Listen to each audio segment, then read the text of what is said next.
Learners, I welcome you all to the lesson 15, My Vision for India of Secondary Level English.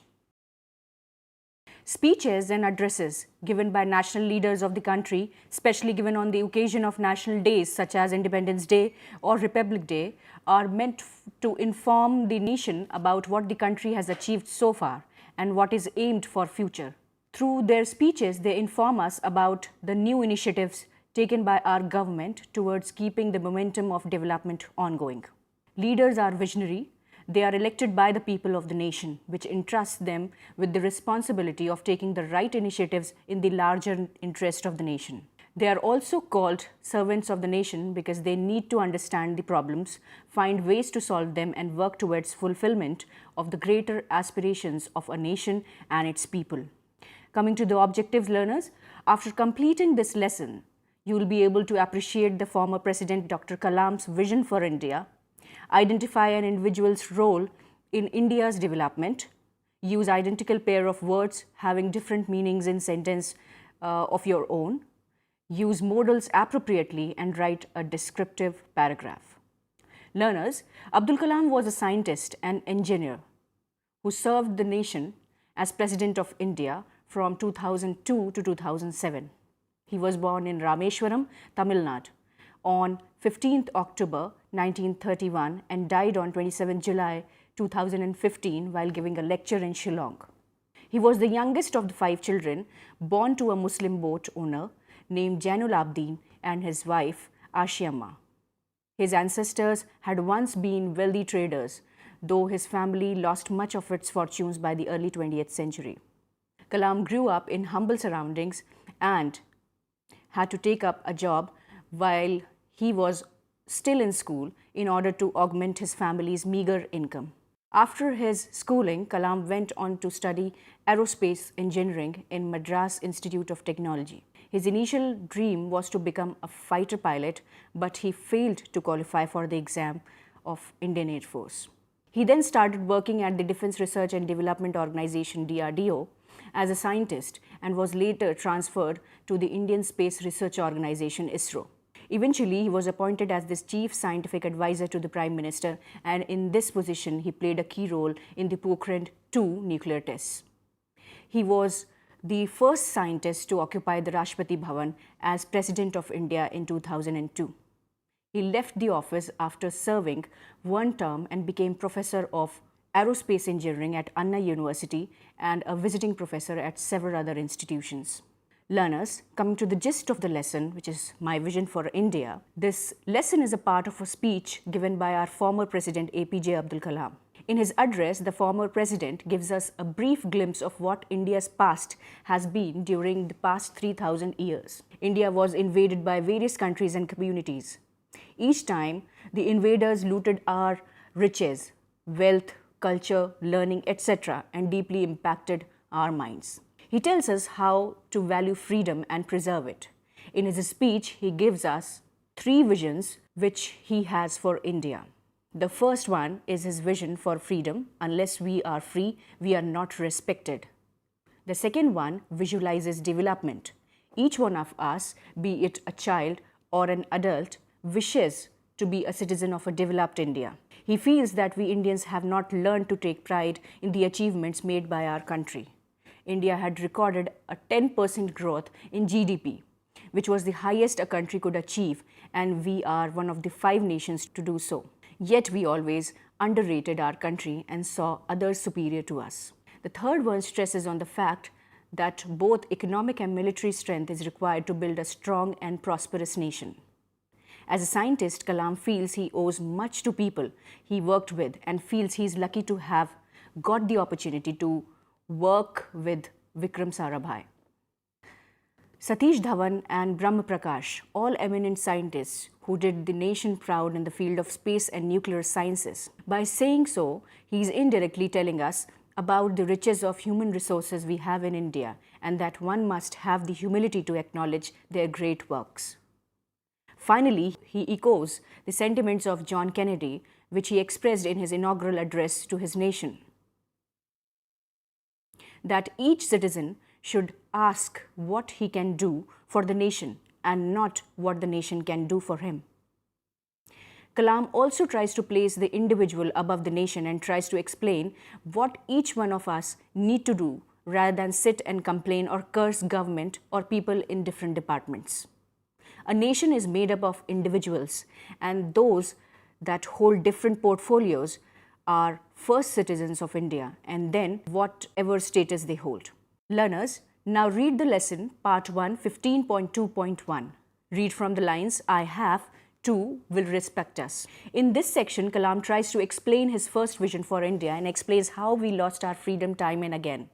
He advises that we keep our freedom and develop our country, for if you are not free, no one will respect us. At the outset, Kalam says that he has three visions for India. As we all know, President Kalam was a visionary and a scientist. He wanted India to become a leader in every way, so he talks about shaping India for future.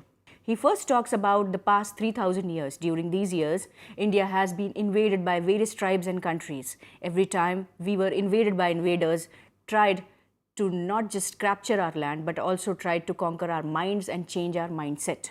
From Alexander onwards, the Greeks, the Turks, the Mughals, the Portuguese, the British, the French and the Dutch all came, looted our country and took over what belonged to us as Indians. Despite experiencing this, we Indians never tried to invade any country and loot them.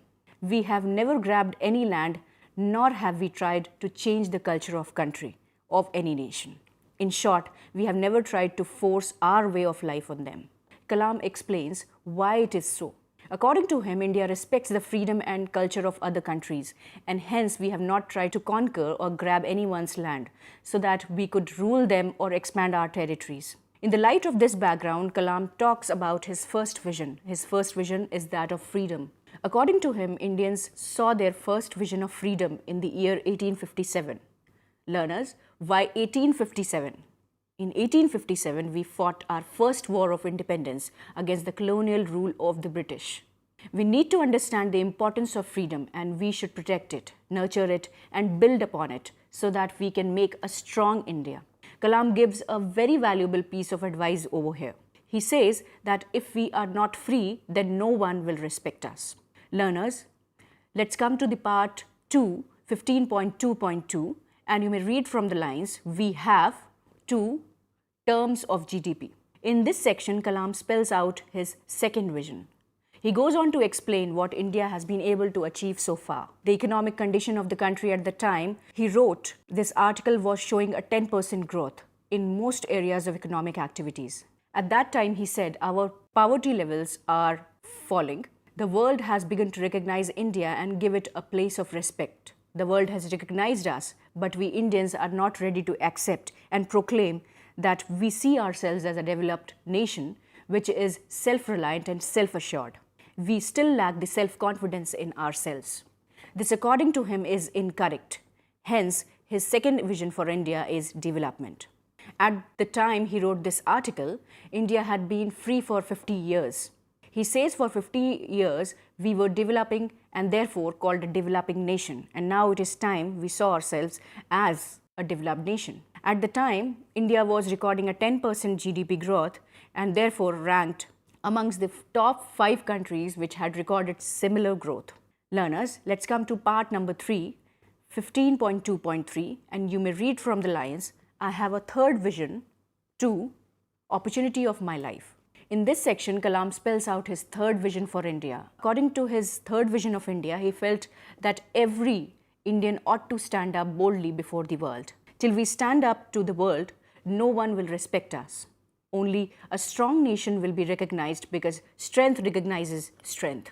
Hence, we have to emerge before the world as a strong nation. To be a strong nation, we need both military and economic strength. The first gives a military might to fight off any intruder, and economic strength must be able to empower everyone. A poor nation cannot be military strong.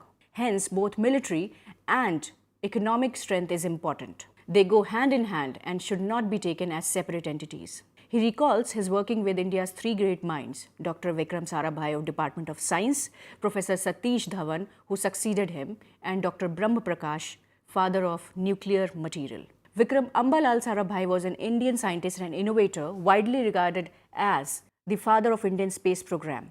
Sarabhai received the Shanti Swarup Bhatnagar Medal in 1962. Coming to Satish Dhawan, he was an Indian aerospace engineer widely recognized as the father of experimental fluid dynamics research in India.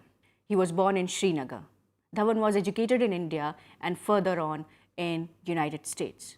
Dr. Brahm Prakash is largely remembered in the country and abroad for his contributions in metallurgy. For ISRO, he was the first director of Vikram Sarabhai Space Center who inducted a vibrant culture in the center. Professor Brahm Prakash was born on August 21st, 1912 in Lahore. Learners, let's come to part 4, 15.2.4, and you may read from the lines, I was in Hyderabad, to Western countries are today. Having spelled out his 3 visions for India, APJ Abdul Kalam talks about a lecture which he was giving one day at Hyderabad. He says that when he was lecturing about his visions in Hyderabad, a young 14-year-old girl came up to him and requested him for an autograph. He asked her what she wanted to become when she grew up. Her reply was very satisfying. She said she wanted to live in a developed country. So, for the sake of all children and our children who wish to live in a developed country, it becomes important for people like us to create such an India for the next generation. Let everyone know that we are no longer underdeveloped country. We are very much developed nation. If we do not proclaim it ourselves, we will never believe that we live in a developed India. If we don't do that, then our next generation will also grow up to believe that our country is still underdeveloped. Turning towards the youth and in fact every citizen of India, he asks a pointed question. Each one of us finds fault with everything we see and is seen complaining all the time. For instance, we blame our government as being inefficient, we say that our laws are old, we say our phones are not working, we are unhappy with our railway system and call it a joke.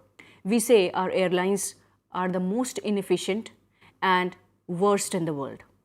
We complain that our mails, letters do not reach on time, hence the postal department is inefficient. We do not hesitate to say that our government is down in the pits and that it has gone to the dogs.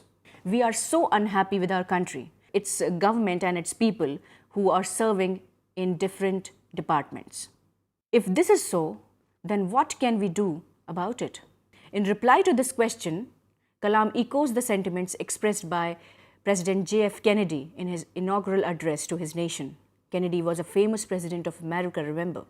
He had said, "My fellow Americans, ask not what your country can do for you. Ask what you can do for your country." Turning his words around, Kalam asks each Indian to ask what we can do for our country, for India, and do what has to be done to make India what America and other Western countries are today. After all, a country is made by its citizens and not a few people sitting in government or other departments. Each one of us should take on the responsibility of doing things together instead of sitting in a chair and complaining or blaming someone. Coming to the summary of the lesson, in this lesson, President Kalam has spelled out 3 visions for India if we want India to be a developed nation. His first vision is freedom. Without remaining free, no nation can develop. He reminds us that in the last 3,000 years, we have been invaded many times and each time by an outsider who came, not only looted us, plundered our wealth, but also tried impacting our culture by changing our mindset. It is only when we are free that we can build a strong nation. His second vision concerns development. He reminds Indians that India's economic growth has been recorded at 10%, which is an ideal measure of one's economy. Besides India, there are only 4 more countries which can boast of this rate. If we are amongst the top 5 countries, then how we are not ready to accept it ourselves? Why do we lack the confidence to say so? The world has recognized us as developed, but we underrate ourselves and keep calling ourselves as underdeveloped. His third vision is that of economic and military strength. Both need to grow hand in hand. Only then we can preserve our freedom.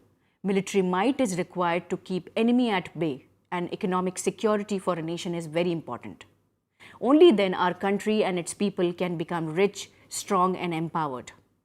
Finally, he gives an example of a girl who approached him for an autograph at Hyderabad, where he was giving a lecture. He asked the girl what her goal in life is. She answered by saying that she would like to live in a developed country. Kalam is rather shocked at hearing this. The child is not at fault. When grown-up citizens of India lack the courage to admit that they are living in a developed country, then how can we expect our children to share the same belief? All that we have done so far in the last 50 years since independence is to indulge in blame game, criticize everyone, and pass derogatory remarks about our country. He reminds the nation that it is the duty of every Indian to ask himself what he or she can do for India, rather shift the responsibility on someone else. Indians need to first acknowledge that they are living in a developed country. When our own faith is strong, we will not let others make us believe that we are like dogs. We will live with pride just as citizens of other developed countries do. Let's come to the section vocabulary building. The first word is vision. Vision means a dream, a goal. Second word, invaded.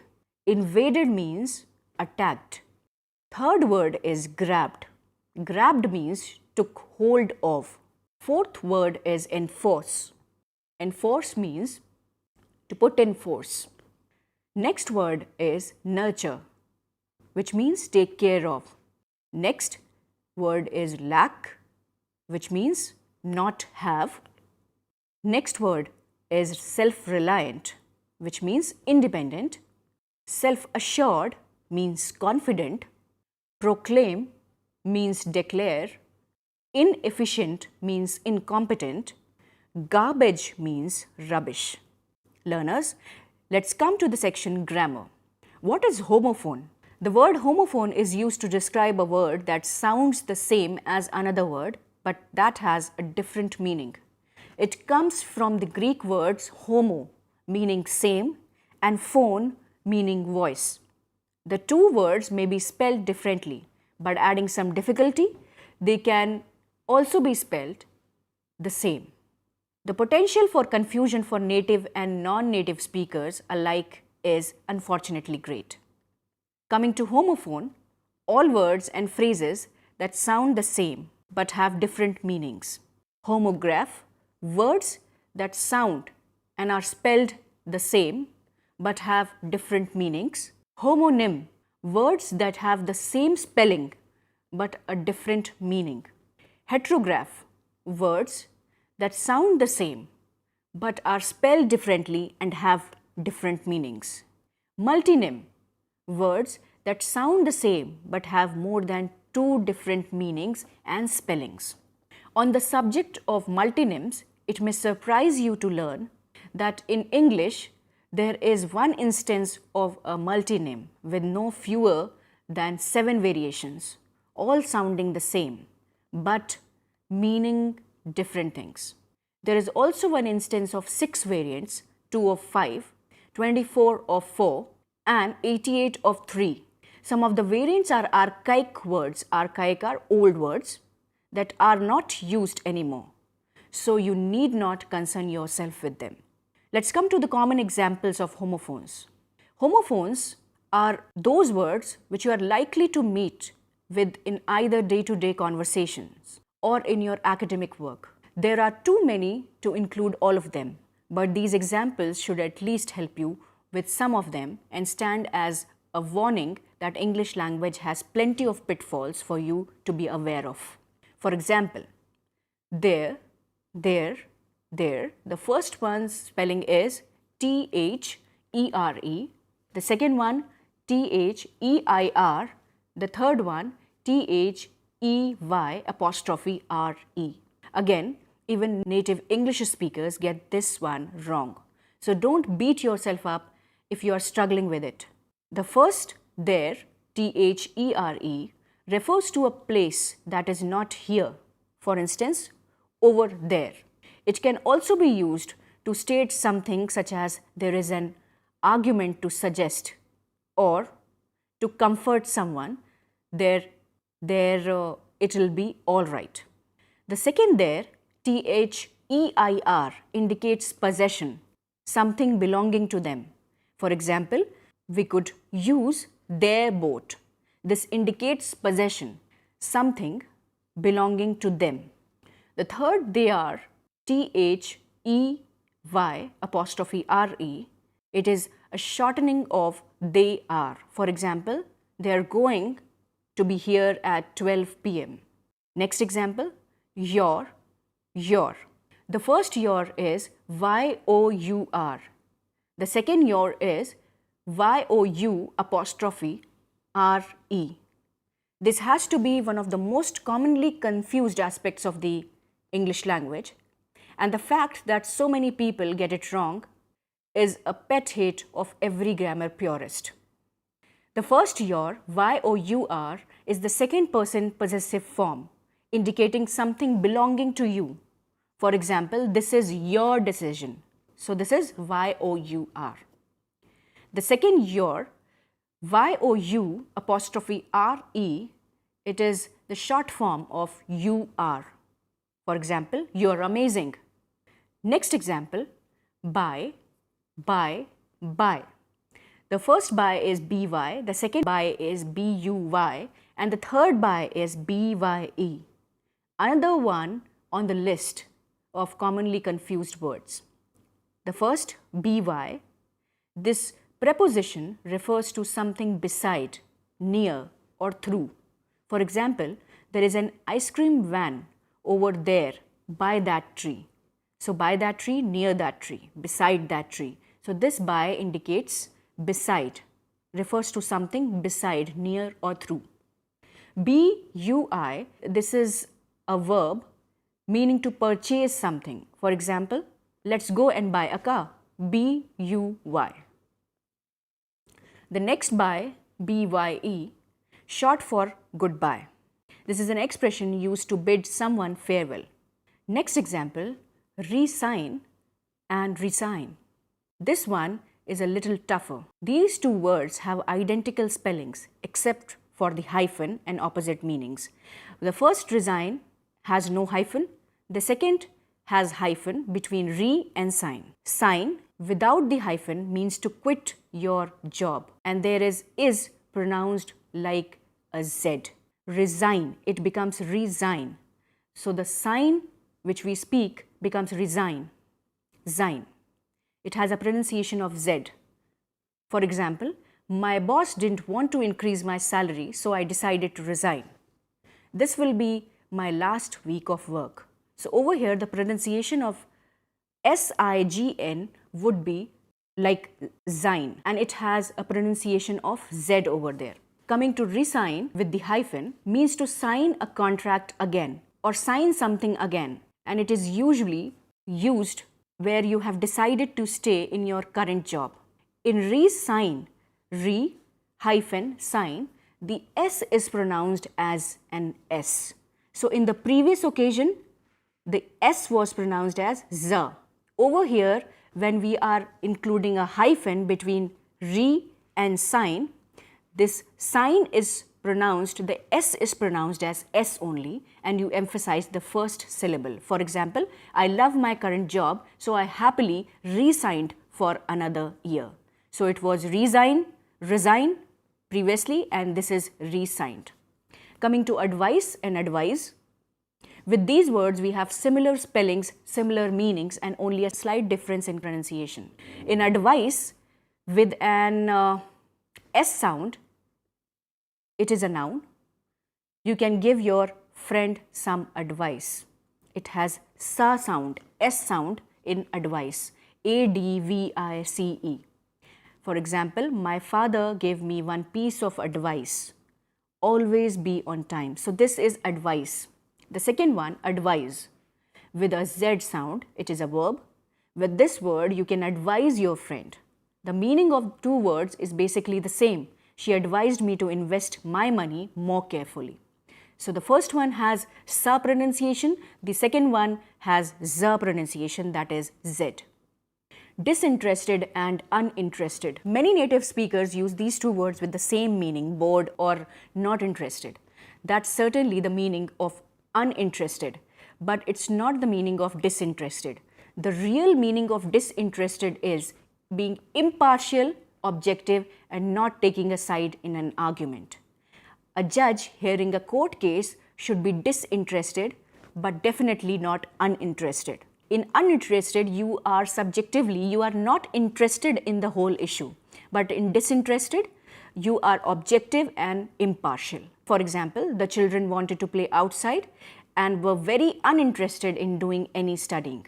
Second example, sometimes a stranger can make a disinterested and fair decision more easily than a family member. So disinterested over here is being impartial and objective.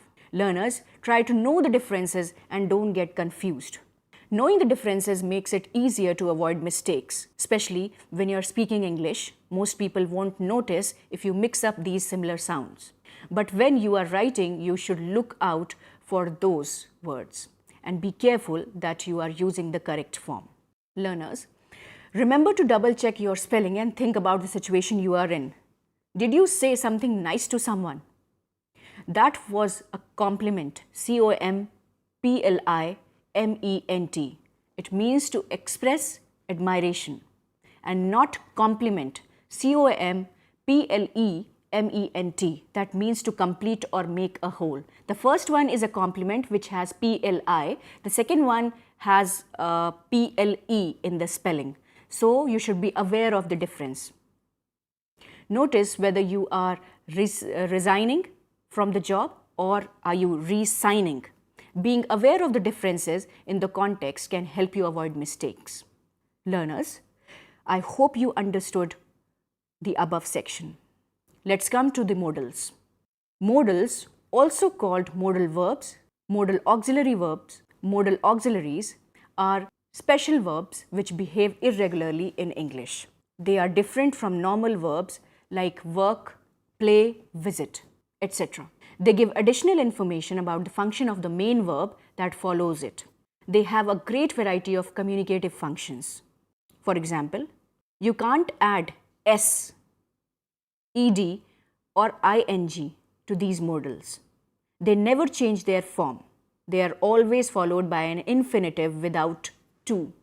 They are used to indicate modality, allowing speakers to express certainty, possibility, willingness, obligation, necessity, ability. Some modal verbs are can, could, may, might, will, would, shall, should, must. The verbs or expressions dare, ought to, had better, and need not behave like modal auxiliaries to a large extent and may be added to the said list. Modal verbs are used to express functions as permission, ability, obligation, prohibition, lack of necessity, advice, possibility, probability. For example, they can go to the movie now. Can, modal verb. Could I use your mobile phone? Could, again. He will complete the project in 2 days. Will, modal.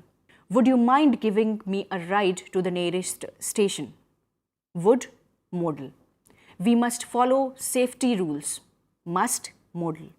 In the said sentences, the underlined words are all modals. For example, will, would. Express, making predictions. This child will be a great scientist one day. Persuasion, the doctor said he would operate on the patient immediately. Obligation, you must report the theft to the police immediately. Duty, you must use your right to vote. It must be noted that could or would also express politeness in one's speech. Learners, let's come to the descriptive paragraph section. The purpose of descriptive writing is to make our readers see, feel, and hear what we have seen, felt, and heard. Whether we are describing a person, a place, or a thing, our aim is to reveal a subject through vivid, carefully arranged details. Two common forms of description are character sketch or profile and the place description. Let me tell you 3-step method for organizing a descriptive paragraph. Number 1, Begin the paragraph with a topic sentence that actually identifies your prized belonging and briefly explains its significance to you. Next, describe the item in 4 or 5 sentences using the details that you have listed after probing your topic. Number 3, finally, conclude the paragraph with a sentence that emphasizes the personal value of the item. There are various ways to organize the details in a descriptive paragraph. You may move from the top of the item to the bottom, or from bottom to the top. You may start at the left side of the item and move right, or go from right to left. You may start with the outside of the item and then move in, or go inside to move out. Choose one pattern that seems best suited to your topic and then stick to that pattern throughout the paragraph. Learners, do the exercise 15.4 writing descriptive paragraph of the lesson where information about Dr. Rajendra Prasad is given. Learners, now at the end of the lesson, let me conclude, and there are certain points to ponder. Learners, freedom is essential for growth and development. As you know, India has been looted and plundered by invaders from the West many times. Each time invaders looted material wealth and also our culture and pattern of thinking. India has reached a GDP of 10%, which makes us part of the exclusive 5 countries which have been able to achieve this target. Despite all this, we Indians do not acknowledge that we are part of the developed country. To get respect from others, we need to respect ourselves first. A free, strong, independent and developed nation must be strong economically. A strong military will protect our borders and keep the enemy at bay. An economically strong country teaches its citizens to live with pride. It is the dream of every citizen to be able to live in a stable, rich, prosperous and developed India. Indians tend to criticize and blame others for whatever lapses they see anywhere. At such a moment, Dr. APJ Abdul Kalam takes inspiration from President Kennedy's words in his inaugural address. Ask not what the country can do for you, ask what you can do for your country. The onus for maintaining freedom, development and confidence lies with each and every citizen and not a chosen few sitting in different departments. If we all do our work well, there is no reason why we should fail. Learners, I hope that you have understood the lesson well. Each lesson of secondary level English needs your undivided attention before writing the exam. Best of luck. Thanks.